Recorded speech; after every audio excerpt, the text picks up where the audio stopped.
Well, thank you for having us.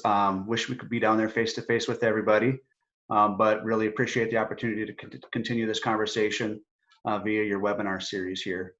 I'm John Parks, Director of Business Development with Avera eCARE, and I'm joined by Dr. Brian Skow.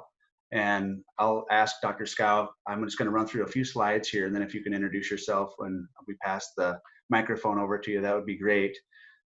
Today we're going to be focusing on a couple of different items here. Telemedicine's impact on sustainability is the main topic that I was going to focus on when we set this up. We were going to talk back in April in a live setting. Life changed pretty dramatically, and it's pretty obvious that COVID is going to be a part of the conversation, not only in the short term, but moving forward. And so I really wanted to bring Dr. Skow in to talk about some of the things that we've been doing as a system, and not only as a 35 hospital system, but as one of the nation's leading telemedicine companies, to address the concerns that COVID has brought forth. And so I think his insight that he's going to be able to share with you will be really valuable for you in the short and long term, and see how these services kind of work both in the short and long term. So again, I'll go through some quick groundwork for you. We'll talk a little bit about Dr. Skow and all the different teams and their COVID response platforms that have been put forth, and the type of very interesting work that they've been able to do. And then I'll jump in and go through some case studies at the end about the main focus of that I was going to talk about from some time ago, and that's sharing some case studies, and not going to do as deep of a dive into the real details of those case studies, but give you a little bit of a feel for some of the pieces of sustainability that can help with. So as part of the background work, I want to share with you a little bit about our system. We are Avera Health, and we are a 35 hospital system based in Sioux Falls, South Dakota. We're a Christian healthcare organization, and we're based in North and South Dakota, Nebraska, Minnesota, and Iowa. And we're right here in Sioux Falls, a city of about 180,000. In Sioux Falls here, we have a tertiary facility, a standalone ER, a heart hospital with an ER, a behavioral health hospital, and then the facility that Dr. Skow and I work in is our virtual hospital. And there is about 300 employees and 0 patients. Everything that we do in that facility is geared toward supporting hospitals like yours. And that's kind of the main point that we want to get across here today, is the different ways that virtual healthcare and telemedicine can support your teams. So you'll see here, this is a little snapshot of what it looks like inside of our virtual hospital. You can see our teams working side by side, collaborating with one another. And we'll go into more detail about the different service lines that we have in place and our history. But I just wanted to kind of give you a view of that to start with. But also that leads me to a really common conversation that I've been having lately, is the different definitions within telemedicine, or telehealth versus telemedicine. What's a virtual visit versus telemedicine? And just for some clarification's sake, I really like to basically put the first two in the same bucket. A virtual visit and a telehealth visit is essentially that patient and provider interaction. That's growing really dramatically right now because of COVID. I know last April of 19, there were around 250,000 claims nationwide for telehealth visits. This year, there's 12.5 million. And we've experienced a lot of the same growth within our own footprint. But in order for that growth to continue, there's a couple of things that I think need to happen. Number one is hopefully these regulations that have been put in place will continue, just to make it more easy for physicians to take care of their patients in their homes. But also the education piece is something that a lot of providers kind of dove into this. Hey, we got to make sure we can do these virtual visits to protect our patients and ourselves from the virus, essentially. And so what we have done, not necessarily in response to COVID, but it happens to time out pretty well, we've partnered with Harvard and set up an education center in Sioux Falls, a telehealth education center where physicians can get certified. And they're basically teaching based around some core components of it. And core is CORE, and that's around the clinical side, the operational side, the regulatory side, and the ethical side of delivering telemedicine. So that's one of the neat little things that has come to fruition here, and I think is only going to grow more in importance as people understand that, hey, this is just kind of a normal course of business moving forward, is making sure that we can do those virtual visits within our facility. Okay, so next step is telemedicine, and that's where we come into play. Essentially, in my mind, telemedicine is our teams augmenting and supporting your teams and filling in the gaps. I wouldn't quite go so far as to say it's virtual staffing for hospitals, but bordering on it. And it's essentially, we like to use the terminology of force multiplier, and it really does that well. So what is a force multiplier? It's basically using a tool or an effective team to do more with less. For example, you could take the palm of your hand and try to pound a nail into a board, and you can maybe make a dent. But if you use a hammer, concentrated effort, you're going to have much more impact and be able to drive that nail right through the board. Another example would be you're digging a foundation. You could use a $10 shovel, or you could invest in a force multiplier and rent a backhoe. So those types of things are essentially what we're doing when we support hospitals, is helping you do more with less. Another force multiplier would be like the Navy SEALs, a team that with few does the work of many. Now in Texas, I want to lay some groundwork too in terms of how we've been working with folks in your state. Number one, we do operate our ER program down there, and that's Dr. Skow is very familiar with that, as he is one of our ER doctors as well. And John Henderson mentioned last week that there was some success on the regulatory side last year and legislative side in getting that House Bill 871 passed. And we were happy to have awesome partners in terms of preferred management, and Chairman Forprice and ourselves kind of work to try to lay some of the groundwork there. And just that legislation alone is a force multiplier, because it's allowing hospitals that are level 4 designated in counties of 30,000 or less to be able to leverage telemedicine to support APPs in the ER. And there's phenomenal cost savings associated with it. And it really helps hospitals that are struggling to maintain full staff to lean on a team like ours. So I wanted to point that out. Now, beyond our partnership with those folks at Preferred Management, we've got other sites on board in Texas using our program there. We have 11 ER sites. We have over 20 sites using our remote pharmacy services, and actually have a second hub there in San Antonio. We have our hospitalist program licensed down there and have partners there leaning on us for COVID response and other needs into the future. And then we also received about a $7 million grant almost 2 years ago, I want to say, to build out a behavioral health team. That's the toughest part, is finding access to the team. And so we're at the point now where we have the team, and we're rolling out this behavioral health service to support you with a multidisciplinary team of behavioral health nurses and psychiatrists. And we're in the process of getting that licensure rolling in Texas as well. So have the groundwork laid. I just wanted to share that with you. So the purpose of today's webinar essentially is, at the end, I'm going to come back in and talk through some of those case studies. But in the short term, I think you're going to really get a sense for the vision and the ways that we can become a force multiplier, and the way that our team responded to this COVID crisis to help hospitals. And essentially, we're helping them preserve their staff, their PPE, their independence, their relationships, and their funds. And so with that, I'm going to pass it over to Dr. Brian Skow. I will mute and let you come along. Dr. Skow, please just let me know when you want me to change the slide for it. All right. Thank you, John. Can you hear me okay? Can. Excellent.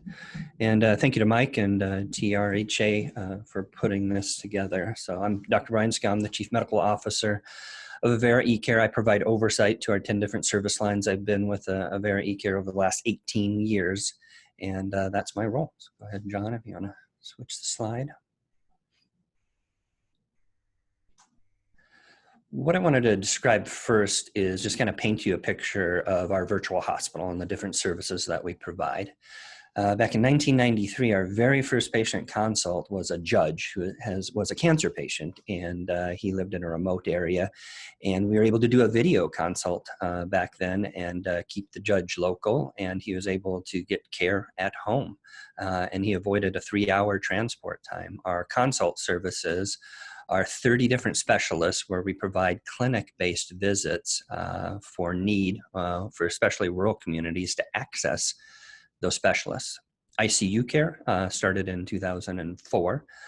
Through this platform, we have a team of critical care physicians that monitor around 200 ICU patients right here in our virtual hospital with the goals of decreasing morbidity, mortality, decreasing number of ventilator days, and we have quite a few different quality programs. Sepsis is one of them. And we use a Philips platform, which is artificial intelligence, which has predictive algorithms to assist with care in these critical patients. As John mentioned, we have an e-pharmacy program, which is virtual pharmacists, which can help with first medication order review. We're directly attached to a Pyxis system, so we can assist with ordering those medications. And essentially, when the nurse touches her finger on the machine, it'll pop out. So we're connected to that. We also have different quality programs for antibiotic stewardship, high-risk medications such as TPA, TNK, blood thinners.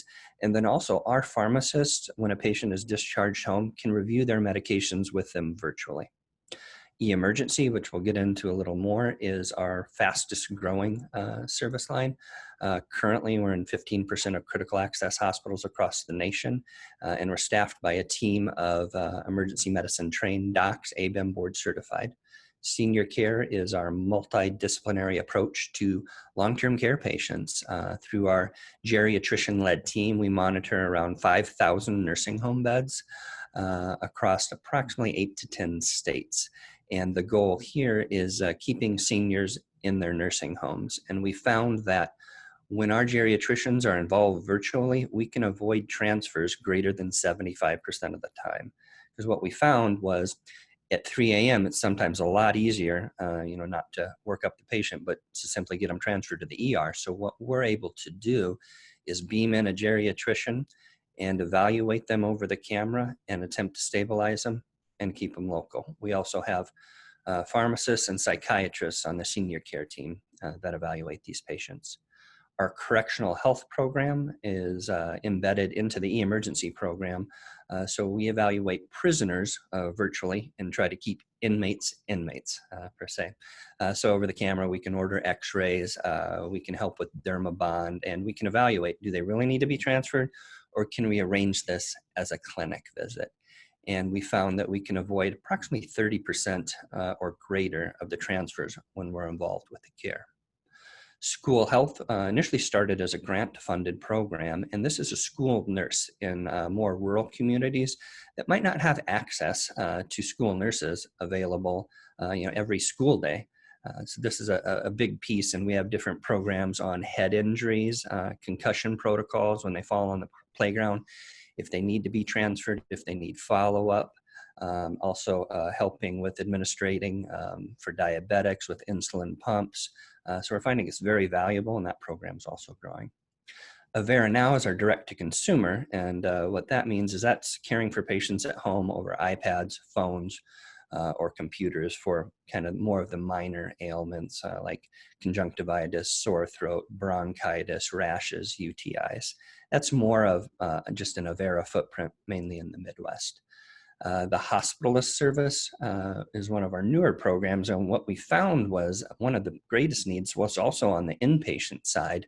As far as when you're staffing these sick patients, we're finding that when you pull in a team of internal medicine hospitalists, you can potentially keep more patients local, keep them admitted local using some of our algorithms and different protocols that we have for hospitalized patients. And some of the docs love it because after 5 p.m., our docs can handle about 90% of the phone calls. So they're not getting woke up at 2, 3 a.m. in the morning. They can get a restful night's sleep or go to the kids' baseball games during the summer. So that's a big piece, is the work-life balance. And then also augmenting the quality of care that's already been provided. Specialty clinic is a service line that's mainly localized to our Indian health services. And we provide care to Indian reservations across the Midwest, and we're able to beam in their highly needed specialists. And then I believe my last slide's blocked, but behavioral health is probably the greatest need right now. And we've developed a behavioral health team that can evaluate patients at home, in the hospital, in the ER, in behavioral health facilities, and actually in the back of police cars. When a patient might get arrested for potential suicidal ideation, we can beam in an APP and help them determine, does this patient need medical clearance? Do they need to be admitted? Are they safe to go home with follow-up? So 24/7 inside. I'm actually sitting in the hub right now. We have all these specialists. So if I have a question on a critical care patient, I've got an intensivist just across the hallway. Medication question, we've got about 5 pharmacists. We've got 2 emergency doctors on, a geriatrician, and in addition, the full hospitalist team. So that's probably what makes us unique in this space, is the type of a situation where we have all these specialists just in a virtual hospital, and that hasn't been replicated up to this point. So thank you, John. Next slide. So as we described, we've been in the space about 25 years. If you include every service line, we're in around 500 sites in 32 states. One of the things that we're most proud of is our response to rural hospitals or critical access hospitals, and we're currently in 15% of the nation's critical access hospitals.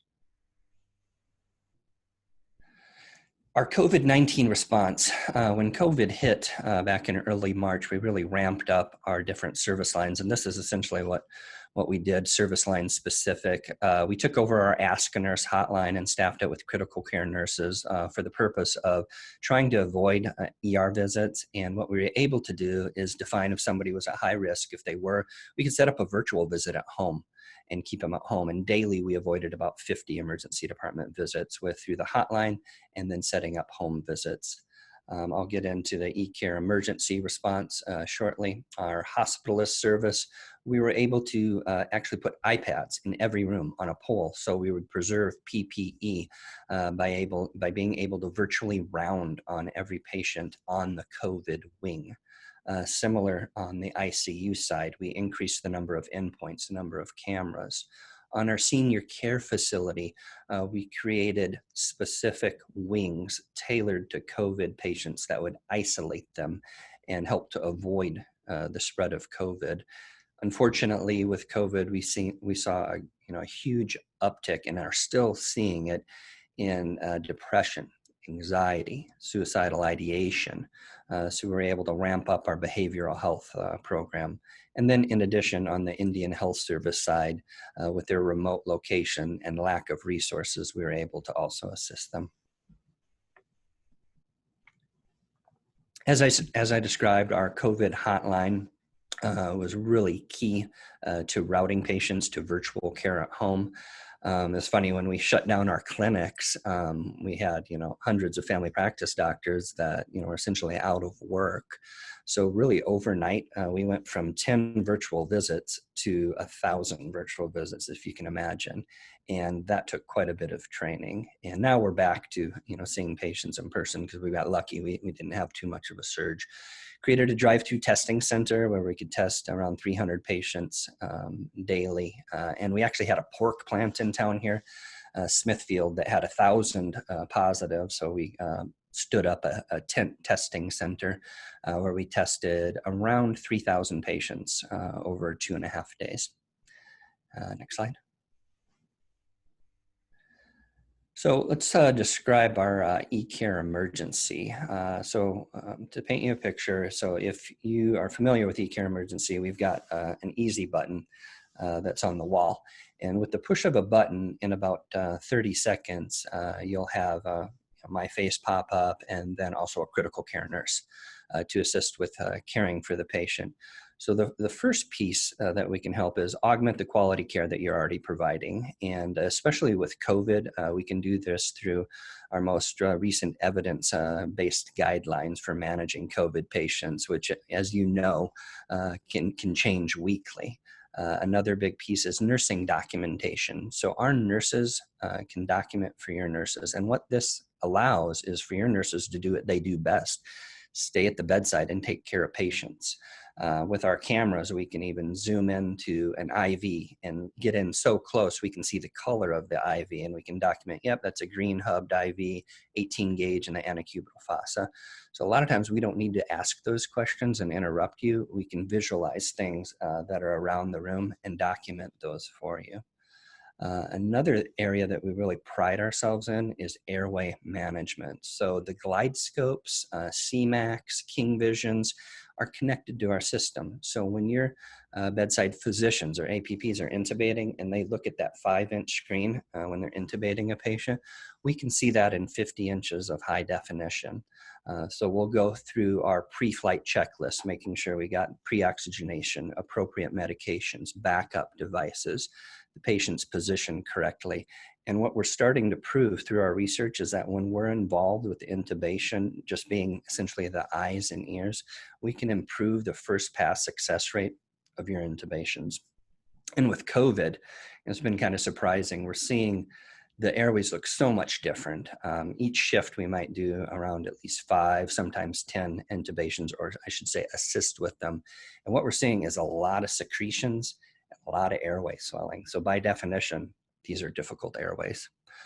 Another big piece that eMergency assists with is transfer assistance.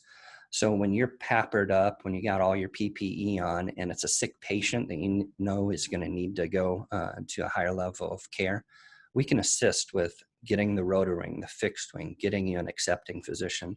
I worked over the weekend on Sunday, and we had a patient in Texas, and it was a patient that had acute renal failure, pneumonia, hypotension, hyperkalemia.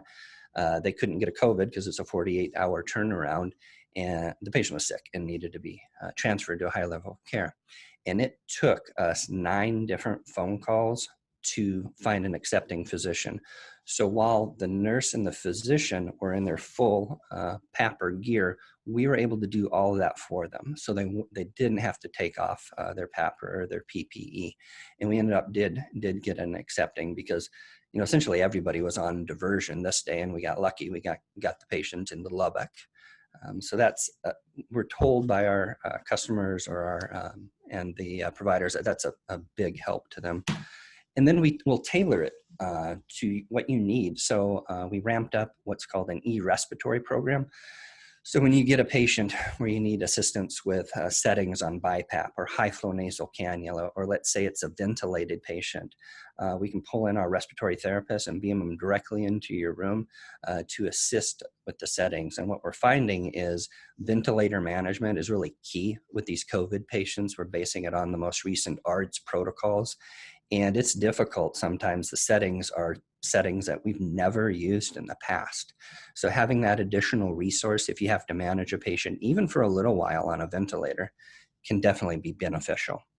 As I mentioned earlier, we're seeing an uptick in behavioral health patients. So through the emergency program, we can also beam in a team of APPs or physicians to evaluate patients. It's a team approach, and what essentially we'll do is help to determine inpatient, outpatient follow-up for these behavioral health patients, and then also find a bed. We don't have a magic wand. We can't always find a bed, but that's another big piece is within our system, we know how you normally transfer, and then we'll ask you, and then we can make those phone calls for transfer.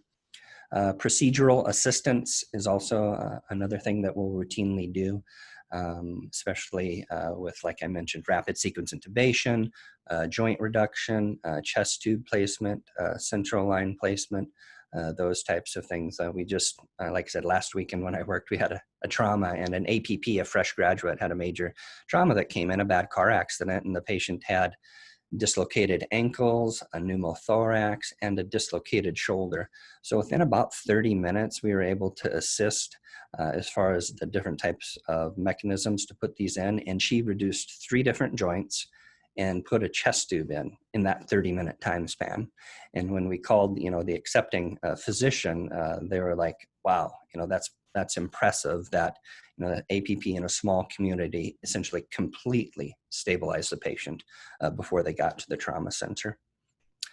In addition to that, we can assist with EKG reads, interpretation of x-rays. So we're plugged into your PAC system. So just minutes after you shoot that x-ray, you can get a quick second opinion, wet read on those types of things, which can really be beneficial in critical patients, especially at 3 a.m. in the morning. We can also pull in pharmacists to assist with dosing on medications that you might not give routinely.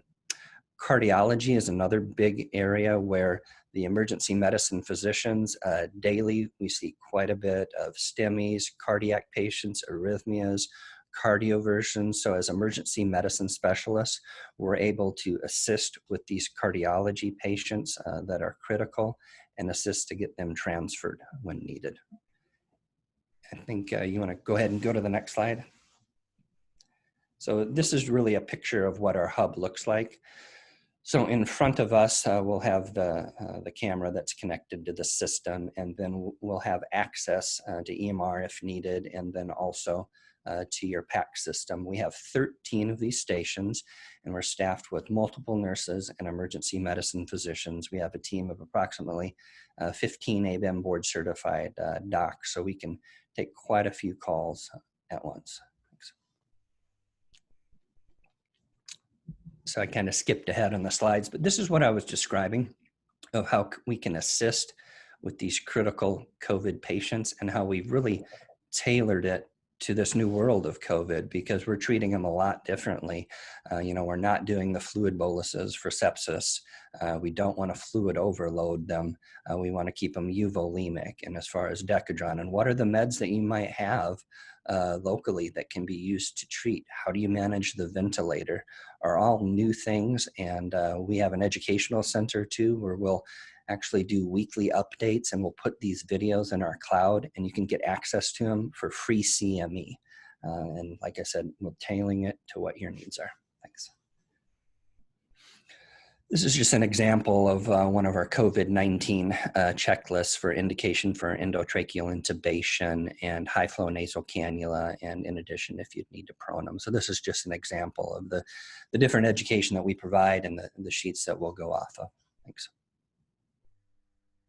So as I mentioned, when we assist with intubations, this is a beautiful view, but this is not what we're seeing in COVID patients. We're seeing swelling of the cords and massive secretions.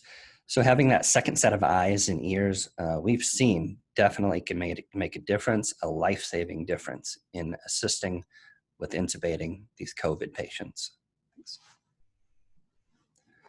And as I mentioned before, ventilator management is key, the admission support. And for the hospitalist program, what we're finding is that having that extra level of support on the inpatient side is also definitely helpful. And we can also add additional endpoints to do virtual rounds for you and evaluate the patient at the bedside, and then alerting the bedside physician if they need to be seen quickly or not. We provide admission support, can write complete admission orders, and we also use peripherals on this service line where we can listen to heart and lungs, do a pupil exam, look in a throat with a tongue blade attachment. And this is our probably second most rapidly growing service line. There is a big need, especially in rural hospitals that want to keep more patients local. And we're finding with implementation of the hospitalist service line, that is definitely a potential. On our Avera eCARE senior care area, as I mentioned earlier, you have 24/7 access to geriatricians. We actually changed the nursing homes when COVID hit and locked them down, and they became virtual nursing homes. So the nurses were able to wheel around carts to each patient, and we were able to assess each patient, risk stratify them for COVID symptoms.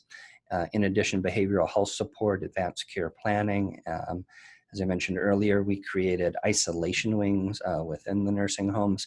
And then when they did get sick enough, specific transfer protocols.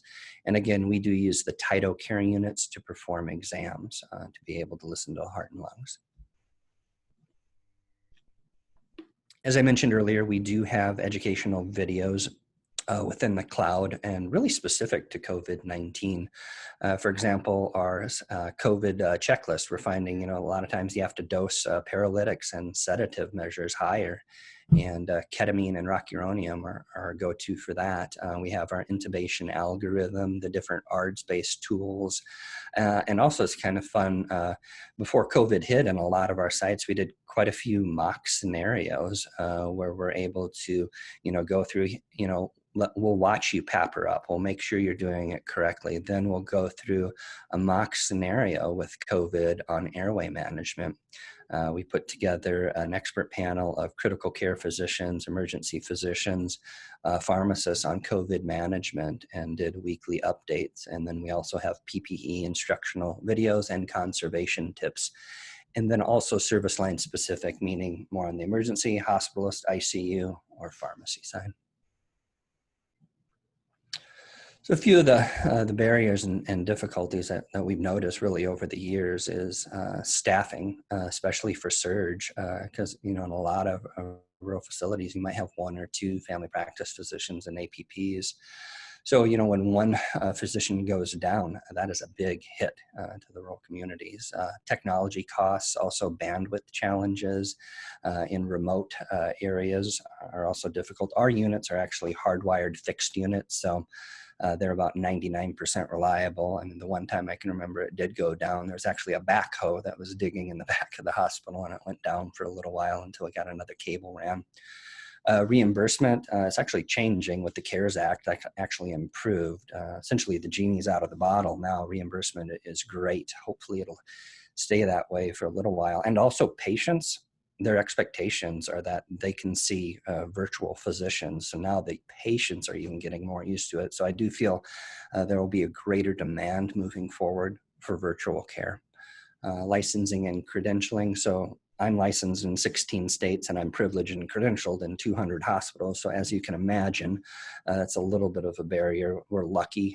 We have a team of about 8 employees, and that's all they do is assist the physicians who need quite a bit of assistance with the paperwork. Also the shortage of PPE, which actually we've seen a little bit of improvement in. And then one of the goals too is that we want to try to avoid transfers where you can keep patients at your local facility.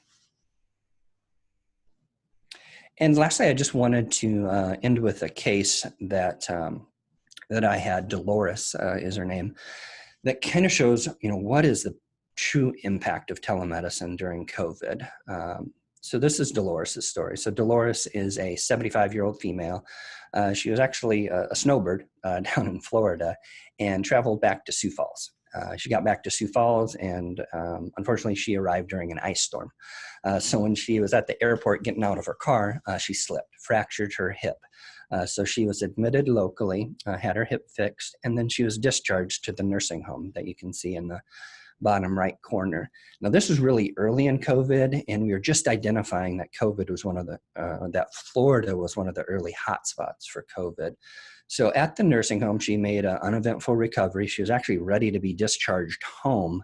And that morning at 3 a.m, she developed fever, cough, shortness of breath. Her oxygen was 80%. So the nursing home pushed the button. She was seen by our geriatrician team. They, put her on high-flow nasal cannula oxygen and identified that she was definitely COVID suspicious based on her symptoms and her travel history. So from there, after being seen on the first camera, she was transferred to the closest rural emergency department where we happen to have other cameras.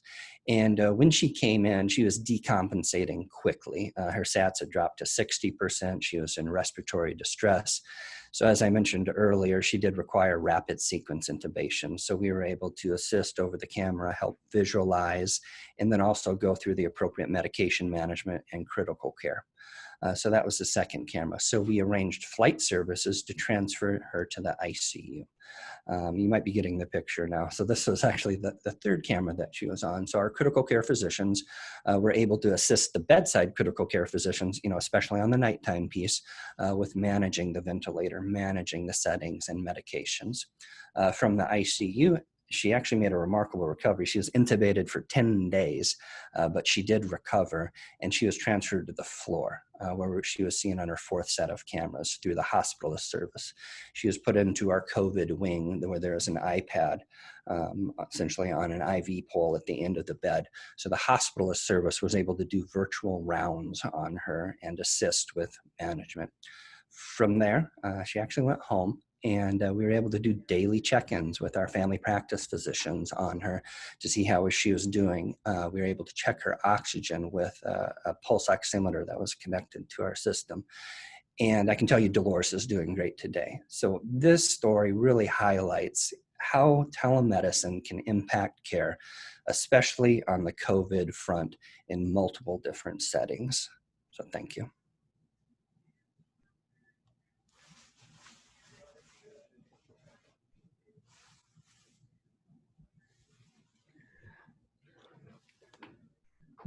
Mike, I'd like to see if there were any questions from the group. I'm monitoring the chat, and if you have any questions, go ahead and put them in. But John, right now there are none. Okay, very good. If there are more questions that arise, I have another time slot at the end here to cover those. So I really just want to address a little bit about some of the big demand for our services in relation to helping hospitals with sustainability. And a lot of it stems from lack of access to providers and provider burnout. And so one of the things that we've kind of discovered over time, and this was before COVID, that around 40% of providers, 40 to 46%, say that, yes, I am burnt out. I have high levels of burnout. I would seek to have fewer hours if possible. And surprisingly, it was not just the millennials that sometimes we think that the millennial crowd really is striving toward that work-life harmony more than the other. But the Generation X, millennials, and boomers were not too far off from one another in this regard. So there's a need for supporting the staff that you have. And I think the better that you can support them, the easier time that you have with recruitment and retention. And that kind of ties in with some of these case studies that we talked about. So on the behavioral health side, Dr. Skow really highlighted the fact that there's a real strong need for more access on the behavioral health front. We cannot create beds where there are none.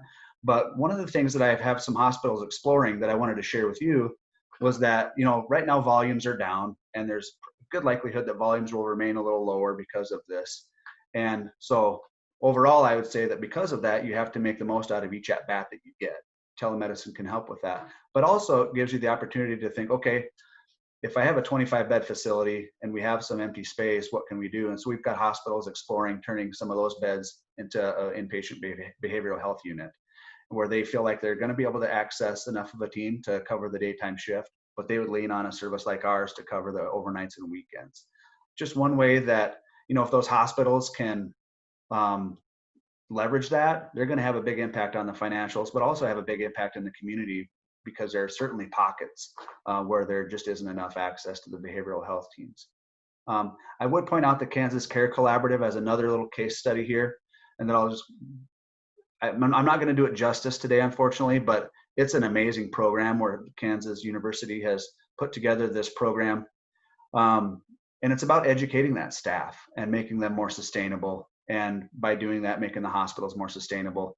People want to practice where they feel like they are supported and covered. And so we have about 25 hospitals in Kansas that we work with, and helping them with education on the heart attack, stroke, and sepsis protocols. And so they have teams that go around to the hospitals and do education boot camps, set up the protocols, and then leverage us for the care and advice along the way. And so there's been great improvements from baseline to today in terms of adhering to those protocols and all the measurables. So that's another thing that I wanted to point out to you, just kind of gloss over today too. And if you'd like more information, I'd love to give you more information. It's a phenomenal program. But then I have two discussions here that I want to talk to you about staffing flexibility. And both of them stem from lack of access to providers and some turnover in that world. And I have one specific story in Goodland, Kansas, where they were struggling with that aspect and trying to figure out a new model. And what we found for them was that he was really focused on access and quality, and leveraged us for our ER program. And one of the side benefits of that, he was able to change up his staffing model, leverage more of a blended model with APPs and physicians. And he noted to me, and wanted to share this, that their finances improved dramatically. They were able to save about $600,000 just within the ER staffing solution, because they're leaning on locums less and so forth. But what he also found was that his average daily cash on hand was negative. And then by the end of the year, they were able to turn that around and have 32 positive days. So to him, that's breathing room and sustainability for the hospital, and a key indicator of how us working with their teams has been impactful for them in a lot of different ways. And the last one I would share is a case study out of South Dakota here actually as well. And this gentleman, Brian Slaba, came to me at a conference down in New Orleans, the National Rural Health Association conference, and saw that I was with Avera and just wanted to talk about the experiences that he was having. And so the Wagner Hospital is on the border of a Native American reservation up here in South Dakota. And they see a lot of things that you don't typically see in critical access hospitals in terms of the volumes for gunshot wounds, stabbings, domestic violence, abuse, and so forth. They had 9 different physicians in 7 years, and that had been their continual focus: is where are we going to find the next physician? Where are we going to find the next physician? And he wanted to change the dynamic. And so he started a program where he implemented, where he incentivized his own nurses to become nurse practitioners if they would stay with the facility for a length of time. So he was able to do that. But part of why he was able to do that is because they leveraged us for our ER and hospitalist telemedicine programs, made the team comfortable. And what they found was the combination of the telemedicine as well as that local staff increased their HCAP scores pretty dramatically in both settings, from the 24th to the 99th percentile in the inpatient setting, and then from the 60th to the 95th on the ED side. So those are nice positive outcomes. Those nurses that became nurse practitioners have good local relationships, good bedside manner, and they're able to really kind of pour into those patients.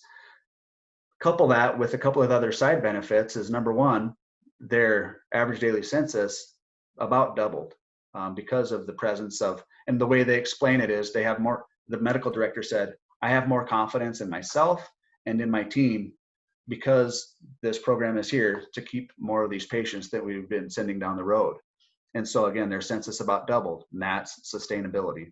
And then finally, by helping them save some money on the ER side with giving them that flexible staffing model and being able to leverage us for backup to APPs was a big piece, and allowed them to kind of roll their expenses back about 5 years and saving them a big percentage there. So those are the case studies that I really wanted to share with you. I can dig in more, but for the sake of time, I think we just kind of highlight that we'll be able to provide you some links to our COVID resources. And with that, see if you have any more questions.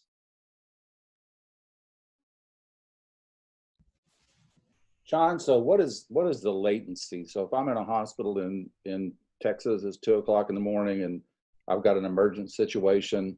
And so how long does it take to for the communication originating in the local hospital to get all the way up to Sioux Falls and all the way back down to the hospital? Do you have any thoughts on that? You taught me the factors at some point in terms of the actual numbers, but Dr. Skow has a good feel for, it's virtually instantaneous for the communication itself, but it's just a matter of getting what part of our team do you want on the call. Well, I actually asked an answer a question that I knew the answer to. Yeah, I know. I'd like to hear what you say, actually. Well, I was working with the hospital in Van Horn out in far west Texas.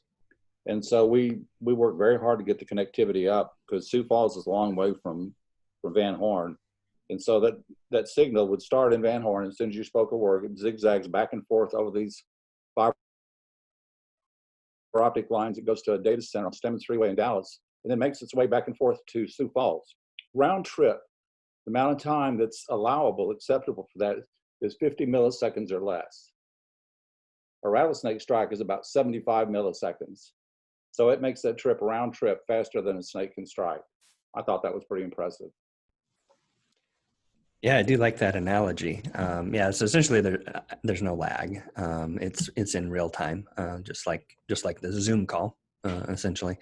And the nice piece is we've got 25 IT employees that are just dedicated to the connections. We always have somebody in the building to troubleshoot when needed, and we're using the highest quality fiber lines that are directly connected. We're not relying on Wi-Fi or LTE. So that's probably the biggest piece, and that helps us to be reliable, because what we found, when you're assisting with the code or critical patients, you cannot have downtime. That's probably the biggest piece. Thank you.